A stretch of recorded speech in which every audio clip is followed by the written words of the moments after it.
Vandanam medical കോളേജിൽ ശസ്ത്രക്രിയയ്ക്കിടെ വയറ്റിൽ കത്രിക കുടുങ്ങിയ സംഭവത്തിൽ ആരോഗ്യമന്ത്രി വീണ ജോർജിന്റെ വസതിയിൽ യൂത്ത് കോൺഗ്രസിന്റെ പ്രതിഷേധം.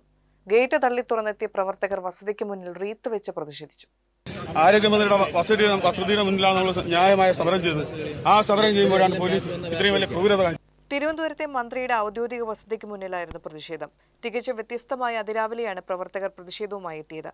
അപ്രതീക്ഷിതമായിരുന്നു പ്രതിഷേധമെന്നതിനാൽ 2 പോലീസുകാർ മാത്രമായിരുന്നു സുരക്ഷയ്ക്കുണ്ടായിരുന്നത്. മന്ത്രിയോ ബന്ധുക്കളോ വസതിയിലുണ്ടായിരുന്നില്ല എന്നാണ് വിവരം. പോലീസ് കമ്മീഷണറുടെ ഓഫീസിന് സമീപമുള്ള മന്ത്രിയുടെ വസതിയിൽ അതിക്രമിച്ചു കയറി യൂത്ത് കോൺഗ്രസ് പ്രവർത്തകർ റീത്ത് വെച്ചത് വലിയ സുരക്ഷാ വീഴ്ചയാണെന്ന് വിമർശനമുയരുന്നുണ്ട്.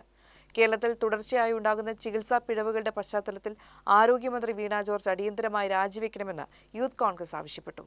സംസ്ഥാനത്തെ ആരോഗ്യവകുപ്പ് കാലന്റെ ആരോഗ്യവകുപ്പായി മാറിക്കൊണ്ടിരിക്കുകയാണ്. സ്വന്തം വകുപ്പിലെ ജീവനക്കാർ പോലും ഒരു പേപ്പർ വാങ്ങാൻ ഗതിയില്ലാത്ത അവസ്ഥയിലാണ് വകുപ്പെന്ന് തുറന്നു പറയുന്നുണ്ടെന്നും 100 കണക്കിന് പിഴവുകൾ ഉണ്ടായിട്ടും റിപ്പോർട്ടുകൾ തേടുന്നു എന്ന് പറയുന്നതല്ലാതെ കുറ്റക്കാർക്കെതിരെ കൃത്യമായ നടപടി സ്വീകരിക്കാൻ മന്ത്രി തയ്യാറാകുന്നില്ല. ജനങ്ങളുടെ ജീവൻ വെച്ച് പന്താടുന്ന മന്ത്രിക്ക് അധികാരത്തിൽ തുടരാൻ അർഹതയില്ലെന്നും മന്ത്രിയുടെ അഹങ്കാരവും ധിക്കാരവും കലർന്ന നിലപാടുകൾ ജനങ്ങൾ കാണുന്നുണ്ടെന്നും പ്രതിഷേധക്കാർ പറഞ്ഞു.